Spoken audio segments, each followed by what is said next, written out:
Bon après-midi à tous. Ban qui lo avec nous le Zoom et aussi ban qui peut suivre nous le YouTube et le Facebook. Bienvenue et monsieur qui durant la semaine nous passe un agréable moment et alors qu'il nous peut dire à la fin du sabbat, nous capables de passer ce moment-là ensemble. Pour nous capables d'apprendre de la parole de Dieu et aussi nous capables de passer ce moment de sabbat ensemble. Pour commencer, me demande courbe le front et nous pouvons dire un court mot de prière. Père éternel, on veut remercier toi pour la journée qui te n'a connu. Merci de ce que tu nous bénis nous depuis le matin avec les messages durant la journée. Père éternel, alors qu'il nous peut passer un moment pour écouter tes paroles. Nous demandons toi qui te capable reste avec l'orateur. Permette ce qu'il peut dire capable de venir directement de toi. Qui te bénit avec ton Saint-Esprit. Qui Seigneur toi-même te capable de descendre parmi nous et cause à travers lui. Tous nous les cœurs. Bon Dieu, me prie toi afin que nous tous nous capables d'écouter avec un cœur attentif ce qui te n'a pour dire nous. Tiens toute distraction qui est capable de venir autour de nous. C'est grâce nous demandons toi dans le bon nom de Jésus. Amen.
Ce n'est pas nécessaire d'introduire à nouveau Bruce L. Boer, mais simplement ce qui me n'a pour rappeler c'est que Bruce L. Boer est professeur de mission mondiale au séminaire théologique adventiste du 7e jour.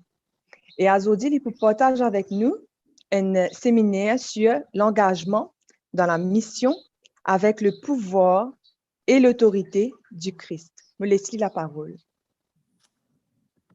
It's a real privilege for me being with you. And as I get the PowerPoint up here, I'd like to just say I again wish that I was there in person. It's be much more here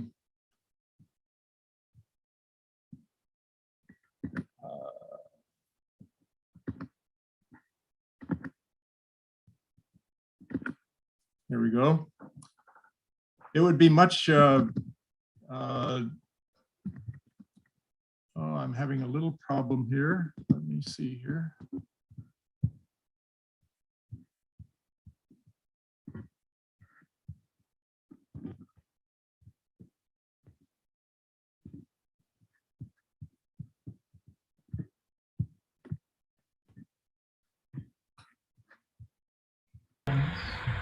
So you okay, Pastor? Yeah, I just had a little problem with screen sharing. It's coming now, Okay. I think. There we go. Technology is wonderful when it works. Oh. All right. Sorry for the delay. And again, let me just say it's wonderful to be with you. I wish I could be on your island with you. I've always wished that I could be to visit Mauritius someday, and maybe someday I will be able to. But happy Sabbath to you. And I realize that you are just about finishing your Sabbath, and here in Michigan, it's just Sabbath school time. So happy Sabbath, all of you. Today, I want to talk to you about doing mission in the power and authority of Jesus. And I'd like to base what I talk to you about today on Luke chapter 9, verses 1 and 2. It says, one day Jesus called together his 12 disciples and gave them power and authority to cast out all demons and to heal all diseases. Then he sent them out to tell everyone about the kingdom of God and to heal the sick. It's very interesting that Jesus gave them power and authority. There's a difference between power and authority. Power is the ability to accomplish something. Authority is the right or permission, the authorization to do something. Power without authority is dangerous, and authority without power has no purpose. For example, a police officer is a good example of someone who has both power and authority. After a police officer is trained, he takes an oath to be faithful in service and to uphold the laws and to protect the peace and protect people. He's given a badge as a symbol of his authority and as a symbol that he or she is an agent of the government to help keep the peace. Along with the badge, they're given a gun, a nightstick, some pepper spray, and anything else that they need, any other things that give them the power to enforce the laws of the country. The gear, gun, nightstick, pepper spray, that gives them the power. Now, a police officer without these items, no gun, no nightstick, no pepper spray, no handcuffs, well, the criminals in that society would soon say, hey, these guys don't have any power. We can take advantage of them. And the flip side of this is also true. If you give things like guns and nightsticks, pepper spray to criminals without any authorization to use them, then again, you have chaos. That becomes very dangerous. So it's interesting that Jesus called his disciples together and he gave them both power and authority to preach about the kingdom of God. I find that many Adventists aren't really clear about what it means, what the kingdom of God means. The kingdom is an old English term that meant the right to rule. And so the preaching about the kingdom of God is really telling people about God's right to rule, about the lordship of Jesus Christ, about what it means to live under the power and authority of our King, Jesus Christ. And so Jesus gave the disciples power and authority and sent them out to preach about what it meant to live under the power and authority of Jesus Christ. In order to understand what Paul is saying here, I think it's important for us to back up one chapter into Luke chapter 8 and read some of the events that took place just before Jesus called his disciples and gave them this gospel commission. So let's back up and let's start in Luke 8, verse 22. One day Jesus said to his disciples, let's go to the other side of the lake. So they got on the boat and started out. And as they sailed across the lake, Jesus must have been exhausted because he laid down in the back of the boat and put his head on a cushion. And it says a terrible storm came up. If you knew the topography of that part of Palestine, you'd realize that the Sea of Galilee is actually below sea level. It's very warm and moist down there. And just to the north of the sea is Mount Hermon. And many times when north winds blow over that mountain and come down into that warm air, you can have very violent storms. And evidently that's what happened. And the wind is coming on and the waves are coming into the boat. And I can just picture the disciples beginning to bail, trying to get the water out of the boat so they don't sink. Well, they're not making enough progress, and they look around and they see Jesus asleep in the back of the boat, and they actually shout, "Master, Master, we're going to drown." It's almost as if they are saying, "Don't you care we're going to drown? You need to be helping us bail the water." Jesus didn't start bailing the water. He had something better, a better solution. And he says to the wind, "Peace, be still." And instantly, the waves are flat and the wind stopped blowing, and the disciples are shocked. They're terrified and amazed. Who is this man, they ask each other, that he gives a command and even the wind and the waves obey him?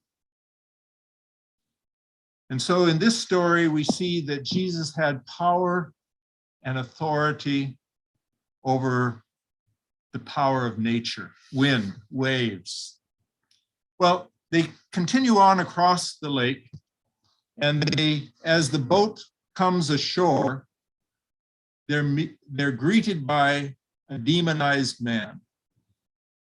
I can imagine that his hair was all matted and he was naked, and he had that wild-eyed look that demonized people often have. And I can imagine that the disciples ran, and Jesus stood there. And when he saw Jesus, it said he shrieked and fell down in front of him, and then he screamed, "Why are you interfering with me, Jesus, Son of the Most High God? Please, I beg you, don't torture me." It's evident that Jesus had already commanded the evil spirits to come out of him. It said that he was so strong because of the spirits that inhabited him that he could tear chains out of and unshackle himself. He was a wild man, a terrifying specimen of human life. Jesus demanded, "What is your name?" And he said, "Legion, for we are many." He was filled with many demons. The demons kept begging Jesus not to send them into the bottomless pit. And you know the story, how there was a herd of pigs there, and they begged that Jesus would allow them to go into the pigs. But when they entered the pigs went crazy. They ran down the hill and plunged into the lake, and they all drowned. Wow. What if you had been standing on that beach and seen this tremendous display of power and authority in what Jesus did to the demonized man? Well, Jesus and his disciples, they get back in the boat and they go back to the other side. And again, there's a large crowd of people. They'd been waiting for him. And a man named Jairus, who was the head of a local synagogue, came and fell at Jesus' feet and pled with him, "Please, Master, please and come and heal my little daughter. She's very sick. She's almost ready to die. Please hurry." And you can imagine his anxiety as the crowd presses around Jesus, and they're not making very fast progress. And then Jesus stops and he says, "Who touched me?" And Peter says, "Jesus, what do you mean, who touched me? All kinds of people are touching you. We're jostling you." "No," Jesus said, no, not that kind of touch. I felt somebody touch me and I felt power go out from me." Well, everybody denied it. But Jesus said, "Someone deliberately touched me." And when the woman realized that she couldn't stay hidden, she began to tremble and she fell on her knees in front of Jesus. The whole crowd heard her explain why she had touched him. She said, I have had this illness for 12 years. The doctors haven't been able to help me. I've spent a lot of money. I haven't been able to go to the synagogue because I've been ritually unclean. I'm an outcast in society. And so I came and touched Jesus, and I was instantly healed. Jesus says to her, daughter, your faith has made you well. Go in peace. And so another demonstration of the power and authority of Jesus over sickness. But you can imagine how Jairus is feeling. And while Jesus was still speaking, a messenger arrives from the home of Jairus and tells him, I'm sorry, sir, but your daughter has died. There's no use bothering the master now. But when Jesus heard what had happened, he said to Jairus, don't be afraid, have faith, and she will be healed. And when they arrived at the house, Jesus wouldn't let anyone go in with him except Peter, James, and John, and the little girl's father and mother. The house, it says, was filled with weeping and wailing. And Jesus said, shh, stop all this weeping. She isn't dead. She's just asleep. And they laugh at him because they knew she had died. Then he takes her by the hand and he says in a loud voice, my child, get up. And at that moment, life returns and she immediately stands up and he tells them, give her something to eat. And so another demonstration of the power and authority of Jesus. These demonstrations of power and authority take place immediately before Jesus called the 12 and sent them out, giving them power and authority to heal the sick, cast out evil spirits, and to preach about the kingdom of God. He had just shown that he had tremendous power and authority over the natural realm, over the supernatural realm by the casting out of evil spirits, over disease by healing the woman that had been sick for 12 years with hemorrhaging, and over the death of Jairus' daughter. It's no coincidence that it's at that point that Jesus called his disciples to come to him and then gave them power and authority. He wanted them to understand that the things that he had been doing, he wanted them to do also as they went out to extend the kingdom of God. Remember that the goal of being a disciple is to imitate the rabbi. And so when a rabbi had disciples, he was trying to develop little rabbis that would imitate his knowledge, his understanding, his actions, do everything that he could. I can remember going through airports back when we used to fly, and we would see Jewish men who had black hats, long curls along the side of their faces, black trench coats. They were trying to imitate in actions, in dress, in every aspect, the rabbi that they wanted to be disciples of. And this was typical. Jesus was now expecting his disciples to act and do exactly what they had just witnessed him doing in calming the storm, in setting the demonized man free, in healing disease, and raising the dead. These events take place about 2 years into the training of the 12.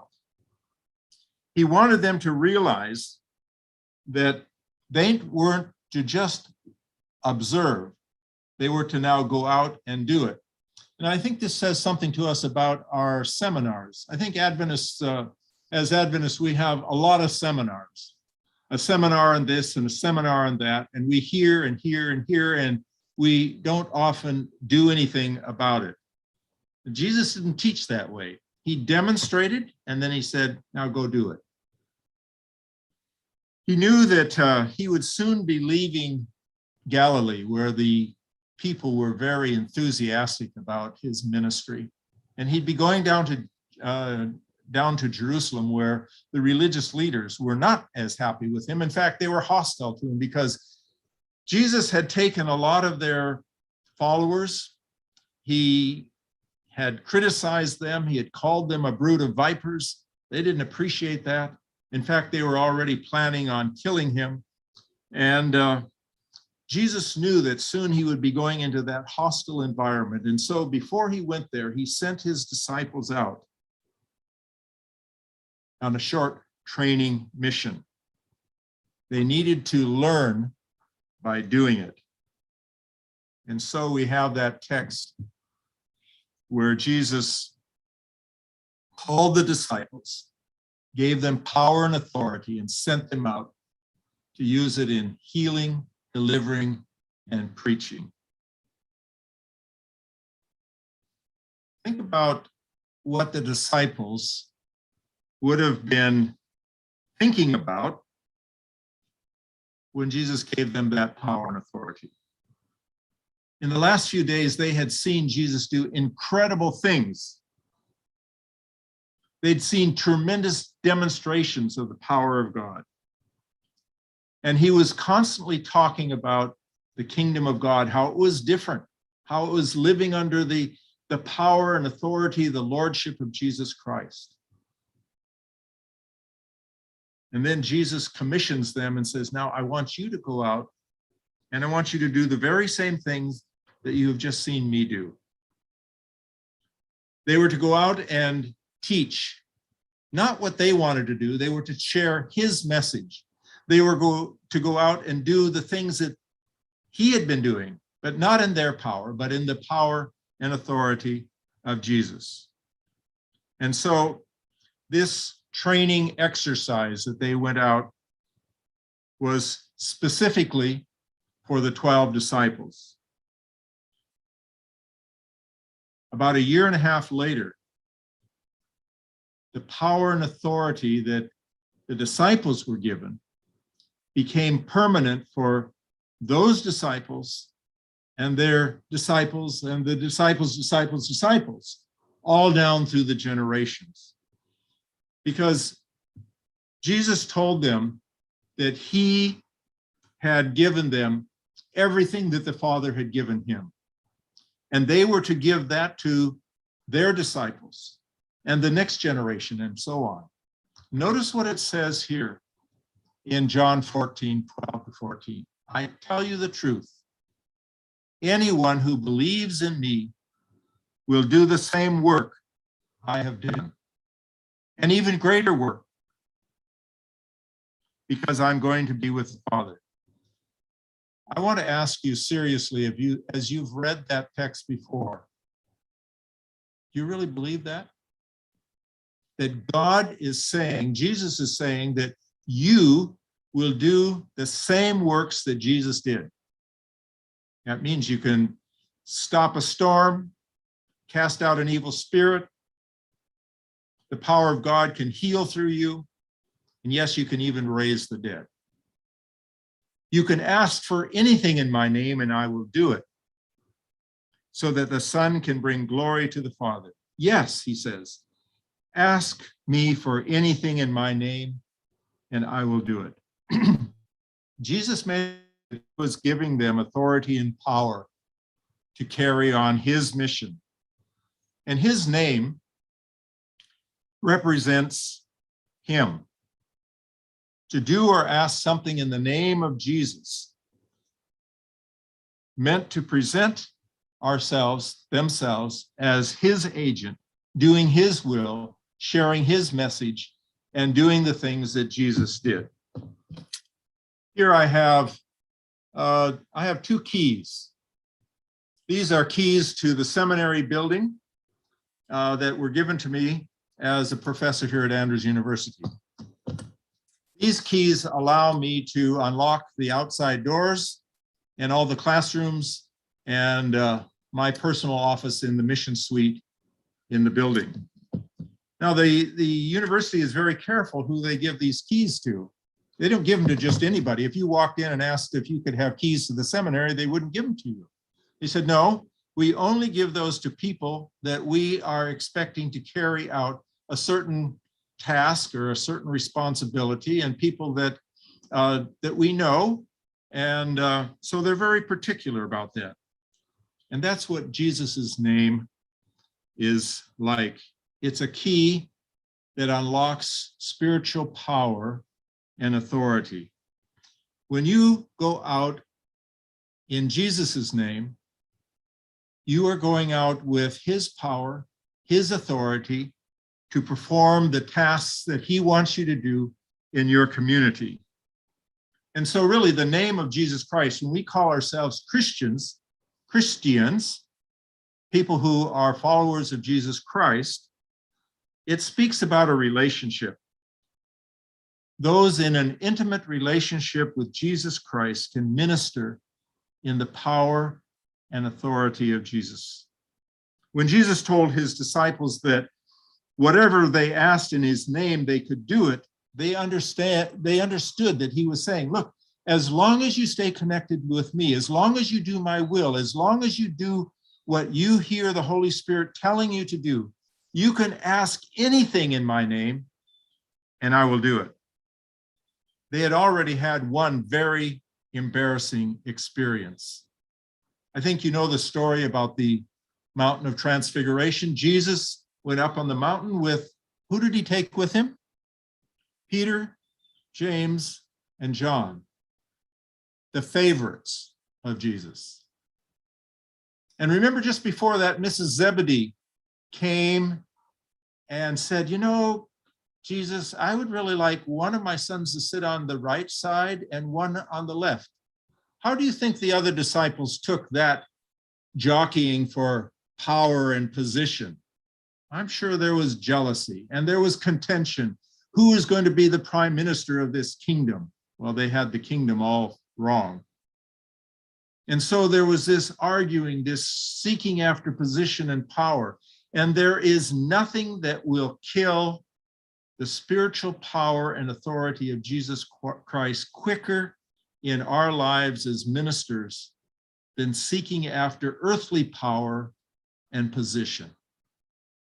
And so Jesus is up on the mountain with Peter, James, and John, and I can imagine that the other 9 are down there at the bottom muttering and saying, yeah, there you go, there they go again, his favorites. But then a man comes with a demonized son. He sees the disciples. He knows that they've been with Jesus, and he comes to them and says, please help my son. The spirits throw him into the water and into the fire, and please help him. Well, the disciples know how to do this, right? They've been out, they've done it. They came back and said, Lord, even the demons obey us in your name. So they knew how to do this, and they try and they fail. They're embarrassed. The Pharisees start to criticize them. Jesus comes down from the mountain. He sees the situation and he says to the man, bring the son here. And he casts out the evil spirit and sets him free. Later, the disciples came to Jesus and said, well, why couldn't we do it? Jesus said, you need to spend some more time in prayer. What did they need to pray about? They need to pray that they would have an unbroken relationship with Jesus. They'd been so busy arguing and discussing who is going to be the greatest and showing their jealousy because Peter, James, and John were on the mountain that they had lost that connection. And they asked for God to set this young boy free, and because they weren't connected, they had no power and authority. And so requests in Jesus' name have to be consistent with being connected with Jesus, asking according to his will and purpose, and doing his ministry, and preaching about his kingdom on this earth, not doing things for our benefit, our glory, or our honor. But here's the deal. If we as disciples of Jesus Christ are connected and we ask according to his will, we can ask for anything in the name of Jesus and he will do it. In John 17, we find Jesus's prayer to the Father. He tells God, his Father, how he's faithfully given everything that God had given him. Now he's giving it to his disciples. He says, so everything that you gave me, I've given them. And then in verse 18, he says, just as you sent me into the world, I'm sending them into the world. And so he has given them everything that God had given to Jesus. And then he's sending into the world, and he's asking them to do the very same things that he did, that he modeled for them for 3.5 years of healing the sick, casting out evil spirits, and preaching about the kingdom of God.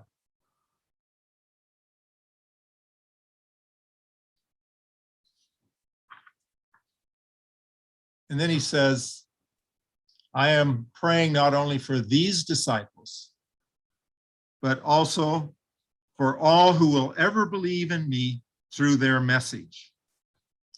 So what is happening in chapter 17 is a transfer of power and authority to the disciples, and then to their disciples, all the way down to you and me living in 2021, whether we're living in Mauritius or in the United States. That same power and authority and the commission to preach about the kingdom has been given to you and me.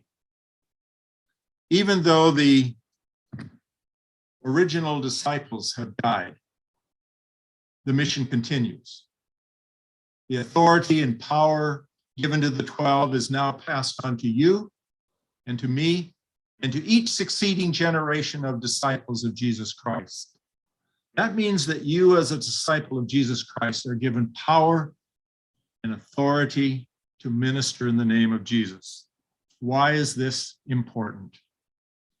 Well, Mauritius probably isn't the easiest place in the world to witness for Jesus Christ. Only about 1/3 of the population claim to be followers of Jesus Christ, and many of them are nominal. Hindus aren't the easiest people to talk to Jesus about. You can invite them to Bible classes and you can invite them to evangelistic meetings, but I would guess that very few of them respond to your invitations. But what would happen if you would begin ministering in the power and authority of Jesus? What would happen if you found out that your Hindu neighbor had cancer and was facing certain death unless there was some way of bringing healing to them? And you went to them and said, you know, I serve a God who healed the sick all the time when he walked this earth, and he's the same today. Would you like me to pray for you? And they would say, sure. People who are dying, they will try anything. And you prayed, God, please reveal your love and compassion for this friend of mine, my neighbor. And God heals them. What would that do to that person when you invited them to come to your Bible class in your home? I think that they'd be willing to listen to what you had to say about Jesus Christ. And what would happen if there was somebody who had that wild, demonized look in their eye?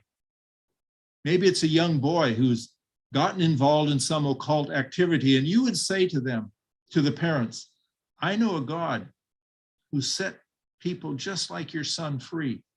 Would you like me to pray for him? And you prayed and God set him free. I think that family, those parents, the kids, would be much more interested in what you had to say about Jesus in your Bible classes than if you just gave them a cold turkey invitation with no background, no experience, of no tasting and seeing God's goodness and his power. And that's why the power and authority of Jesus in your ministry and in your life is so important if we're going to be successful in carrying out the mission of Jesus Christ. David Wang tells an interesting story that comes from China. there was a village of about 30,000 people. That was remarkable because today, all of the people in that village are Christians, but it wasn't always that way. That city today is now known as Jesus Mountain. But as I mentioned, it wasn't always that way. There was a village leader who had come from Beijing, who was a hard communist enforcer of communist doctrine. And he did his very best to persecute and give trouble to the small group of Christians in that village. He did everything he could to make their life miserable. And then one day, he was diagnosed with a rare form of cancer in his nose. He went to the best doctors. They couldn't help him. He pled with them to do something. They said, "We're sorry. There is nothing we can do for that kind of cancer." Well, he was scared. He knew he was going to die. And so he swallowed his pride and he came to the group of Christians and he said, "Please pray for me. Maybe your God will heal me." God cured him. He lived.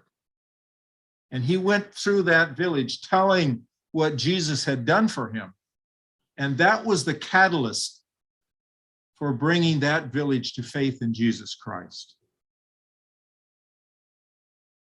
You know, the theme is we're looking forward to the second coming of Jesus Christ. We want to go home, but there are so many people in our villages, our cities, our communities that don't know of Jesus Christ. If we continue using the same methods and doing the same thing that we've done for the last 150 years, we'll keep getting the same results. Oh, yes, there'll be 10 or 15 here and maybe 20 or 30 there. But what about the masses? It's time that we begin to minister in the power and authority of Jesus. And I know that we're afraid of Pentecostalism, of being wild and loud and crazy. And I think that I agree with that. But we can do things biblically. We can minister in the power and authority of Jesus in quiet, dignified manner, in a biblical way, so that people can find freedom in Jesus, so they can be healed, and so that they want to listen to what we have to say about Jesus Christ. At this time, we're going to have a special music, and then we'll close in prayer.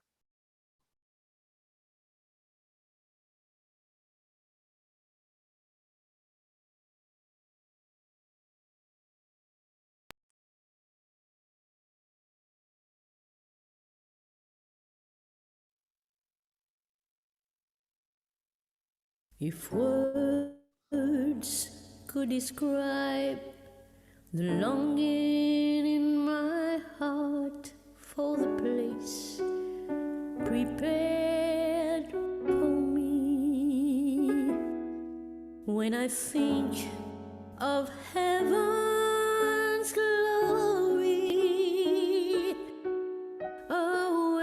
awaiting the redeemed, or within me rises up at the thought of what will be.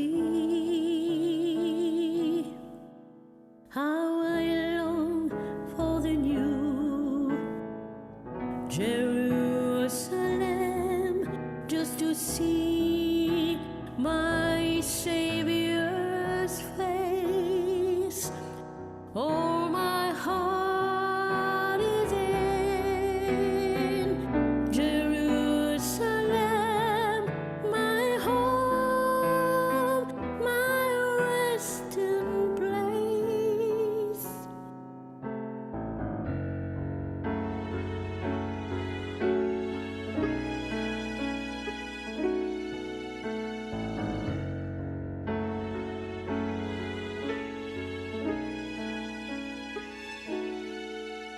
I've heard that the streets are paved with gold, and there never fades. I've heard of treasures to behold that words could not explain, and the praise of the saints like an ocean. Holy is the Lamb that was slain. How I long for the new Jerusalem, just to see my Savior's face. All my heart is in Jerusalem, my home, my resting place. No more crying and no more pain. Every tear will be wiped away. All suffering on earth will cease, forevermore at peace. Jerusalem, Jerusalem,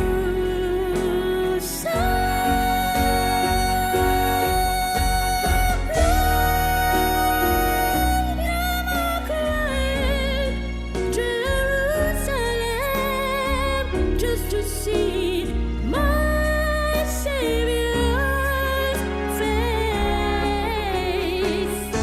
Oh, my heart, Jerusalem, my home, my resting place. My home, my resting place.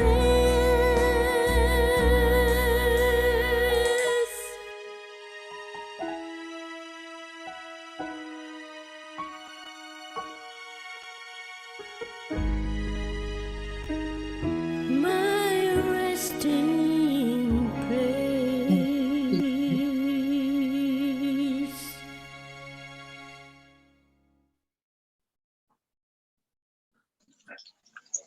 Pastor, we have a question that has been asked in the chat. Maybe you could read it and answer it. Yes, I'd like to have prayer with everyone first. Okay. Let's pray. Father in heaven, we long for the New Jerusalem. But Lord, you've given us a mission here on this earth, in our communities, among those who are lost and hurting. You've told us to go and make disciples. And Lord, we realize that many times we haven't been as faithful as we should because perhaps we're scared, we haven't been successful. And so, Lord, I ask in the name of Jesus that you would fill us with your Holy Spirit to give us your power, your authority, so we can accomplish your mission. And Lord, I pray for each person that has been in this camp meeting that thank you for placing in our hearts a longing for the New Jerusalem, but help us to be faithful in the mission here and now, that we can be part of the process of hastening that day when Jesus will return. For I pray in his name, amen. If I was there with you, I would give you an assignment. I would ask that each of you as a family unit would place hands on each other and pray and ask God to give the power and authority for ministry to each member of your family. And I hope that you will do that. And I look forward to hearing about the great things that God is going to do for you and will continue to do for you there in Mauritius. Blessings. And now I think you had a question. I wonder what that question is. Is it on the chat? Yes, it's on your chat, Dr. Bruce. The question was, should we pray like Roger Morneau and ask God to forgive the sins of the persons we are interceding for? I think that there's nothing wrong with that. You have the story of Job. It said that he offered sacrifice every morning for his children in case they had done something. So you have stories, and when you ask God to forgive people, I don't think there's any problem in doing that. Maybe the person is seeking deeper information than I've shared, but I don't see anything wrong. If you have somebody who is addicted to drugs, you can ask God to forgive them, but to free them and to strengthen their will so they can resist the tremendous urge and tendency to just get back into drug use again. Okay, thank you. Thank you very much, Dr. Bruce. I would like to extend my thanks and appreciation to you for making yourself available to share God's word with us here at the Mauritius Conference over the last 2 days. We appreciate the messages that you've brought that have challenged us and have inspired us to connect with God and to depend on His power for the work of mission. So we appreciate it. God bless you as you continue to minister. We wish you well along with your family. Thank you once again. I will now also like to make some announcements about tomorrow as we end our camp meeting. We are going to be starting tomorrow at 5:30 early in the morning. We will have prayer, and we will be petitioning the throne of God, asking God for strength, asking God for power, asking God to move in mighty ways, and to show us the way forward and how we are to pray going forward. We pray to God and say, Lord, how are we to pray going forward so that God is able to use us in ways that He has not used us before. Then in the afternoon, that will be 17:30. Frederick is on the screen with me. So Brother Frederick, I'd like you to just answer a few questions for us. What time are we meeting tomorrow afternoon? What is going to be happening tomorrow afternoon? And who are we expecting to come tomorrow afternoon? Can you tell us a little bit more? Ok, bonsoir à tous, bonne fin de sabbat. Donc, demain, donc tomorrow, on vous donne rendez-vous à 16h, à 4h de l'après-midi précise. Nous aurons un programme très spécial. C'est un Stuti Aradhana, tout simplement un Praise and Worship. Donc, c'est demain à 16h. Donc, nous vous demandons d'inviter vos amis, vos parents, vos proches, vos collègues à se joindre à nous en ligne à 16h. À 16h précis pour vivre une expérience spéciale. C'est une expérience très particulière, une approche contextuelle, mais de vivre cela avec nous. Donc, demain à 16h. So, we are inviting everyone to meet us tomorrow at 16 online. All right, so that will be 1600 hours. Thank you very much, Frederick. We are looking forward to it. It's going to be a very special event. We want you to invite all your friends. Everyone is welcome, I believe. And we will be very happy to have you there on Zoom. I do believe it will be the same link, Frederick, yes? Yes, it will be the same link. Donc, ce sera le même lien. Et nous nous retrouvons aussi sur les plateformes Facebook et YouTube. Donc, rendez-vous demain pour une expérience particulière, une expérience spéciale de louange. All right, and then at the end of the Maha Kirtan, we will have a very short closing ceremony where we will give thanks to the Lord and express appreciation, but also just a little word about the way forward, a little word about where we are going. So we encourage you to be there right up until the end. Thank you all very much. We wish you a pleasant evening with God's blessings. Bye-bye. Back to you, Sandrine.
de souffrance pour finir,